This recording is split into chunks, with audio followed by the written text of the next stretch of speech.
on into the library. It's a place where I love to be. Look in a book, here's a story for you. Who makes stories when the day is through? Who makes stories when the day is through? Story makers, working through the night till the rising sun. Story makers, stories are fabulous, stories are fun. Milton Wordsworth, Jelly and Jackson, working through the night till the rising sun. Story makers, stories are fabulous, stories are fun. Come and be a story maker.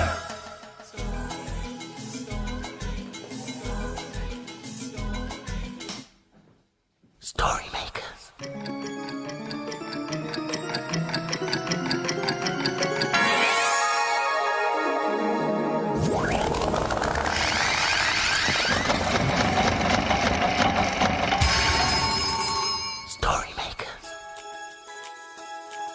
It's midnight.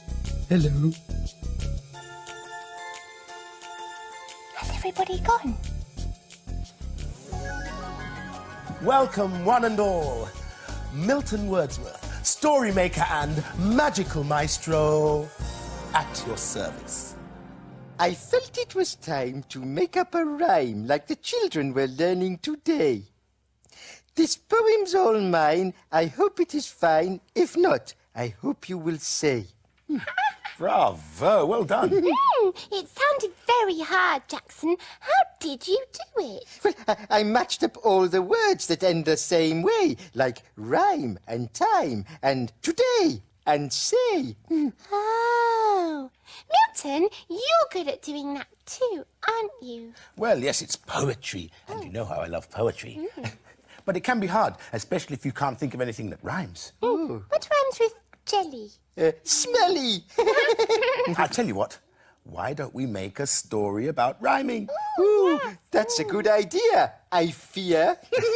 Well done, son. Very funny, Bunny. Come on.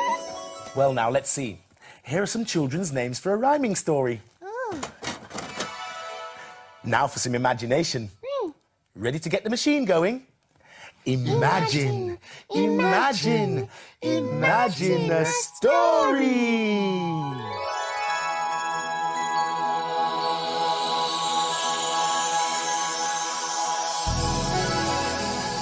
Great, it's a playbook. And it's called Ellie's Jellies. Ellie, put your jellies on. Ellie, put your jellies on. Ellie, put your jellies on. It's a sunny day. Melly, put your wellies on. Melly, put your wellies on. Melly, put your wellies on and come outside to play.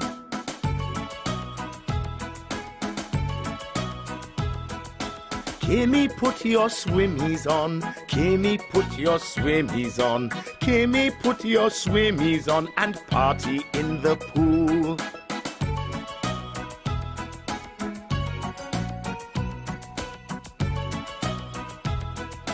Matty, put your hattie on. Matty, put your hattie on. Matty, put your hattie on. You're looking very cool.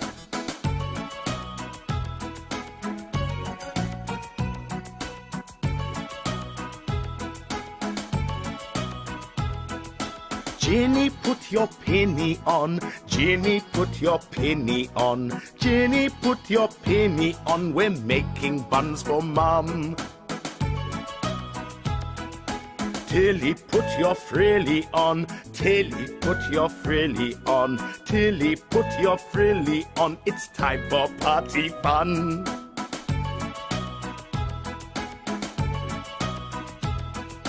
Pippa, put your slippers on. Pippa, put your slippers on. Pippa, put your slippers on. Your left foot and your right.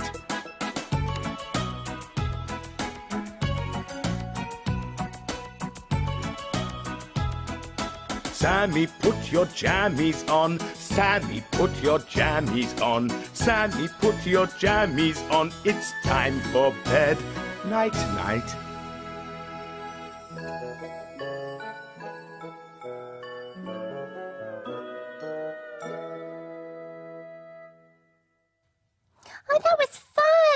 Oh, the children's names rhyme with their clothes. I've been looking at more words that rhyme. Shoe, two, blue. Judge Jackson, What? shall we make a story with one of these things? Oh, yes, but which one? Oh, I'm not sure. Oh, I'll use the shoe. Okay, why? Because you can't decide, Jelly. Oh, For story number 2, we can use this shoe. That's a good rhyme. Are you ready to say the magic words? Imagine, imagine, imagine a story.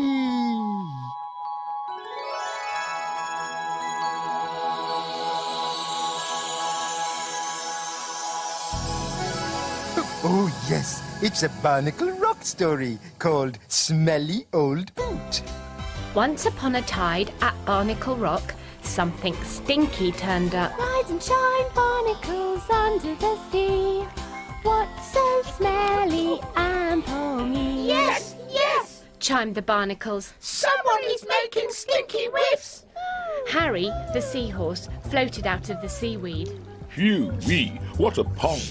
Electra sparked by in a panic. Sea monster alert! Everyone hide! The sea creatures hid, but there was no sign of a sea monster. Are you sure you saw a sea monster? Ellie whispered. Well, I've never seen anything like it before. It's huge and black and shiny with long tentacles, and when he gets close, it lets off a terrible pong. Everyone took a peek. Lying on the seabed was the ghastly-looking creature.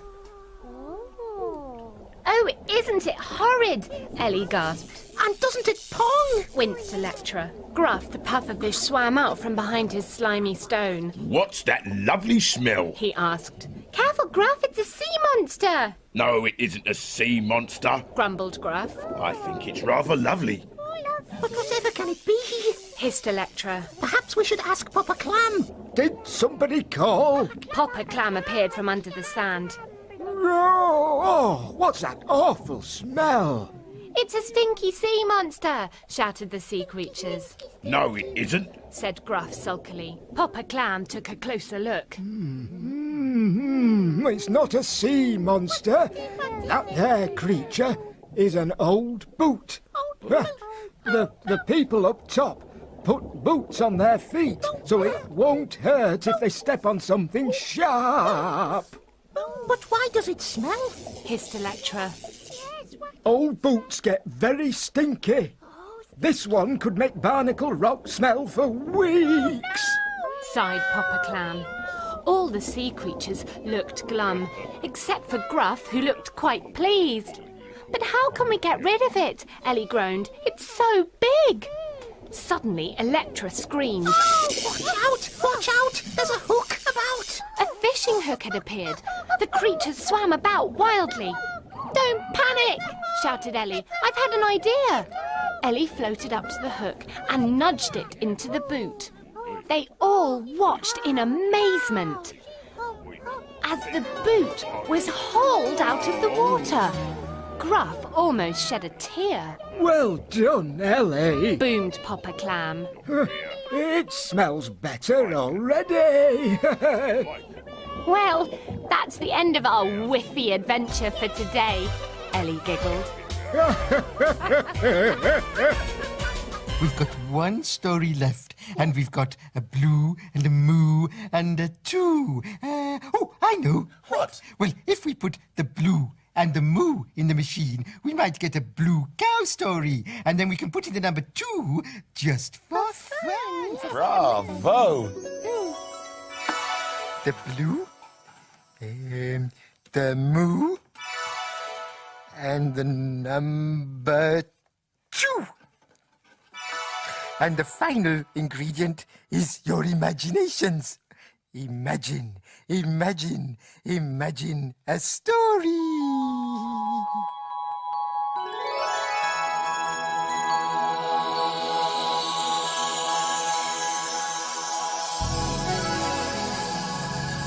It worked! It's It's a blue cow story, and it's called Blue Cow the Bridesmaid.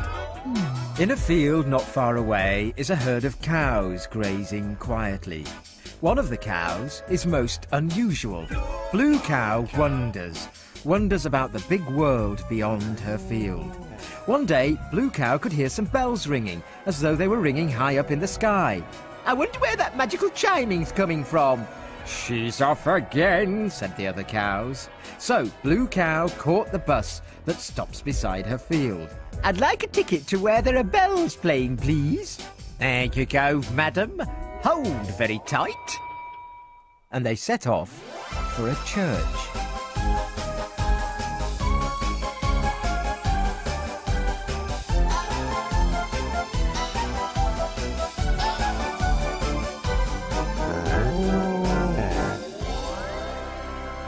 And then they arrived.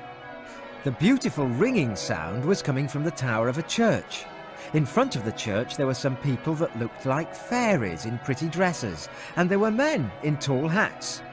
In the corner was one fairy that was crying. She had the fluffiest, frilliest, whitest dress Blue Cow had ever seen. She walked up to the beautiful lady.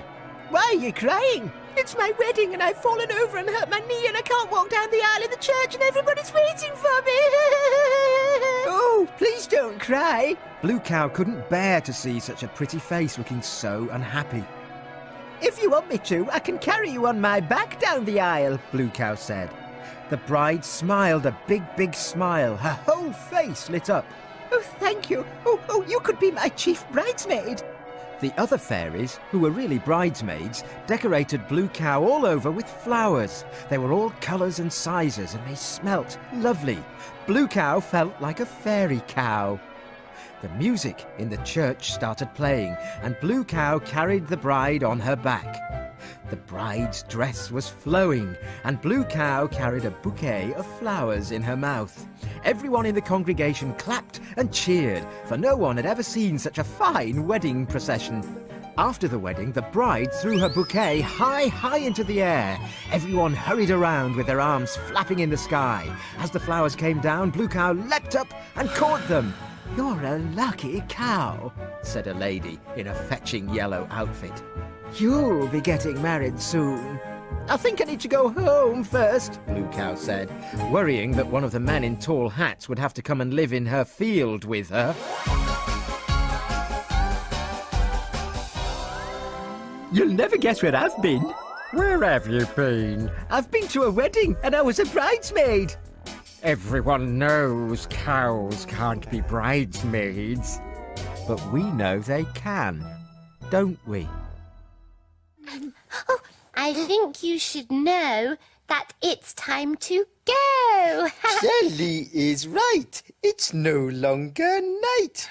In fact, I would say it's getting light. The dawn is upon us. The morning is nigh. We've made our stories and we bid you goodbye.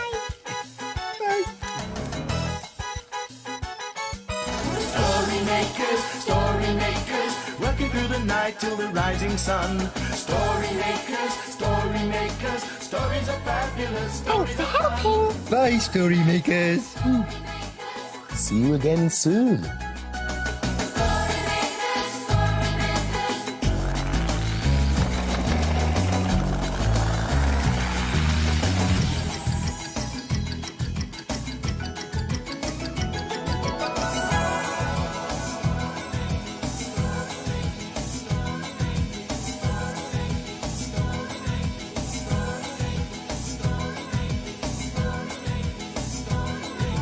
Come with me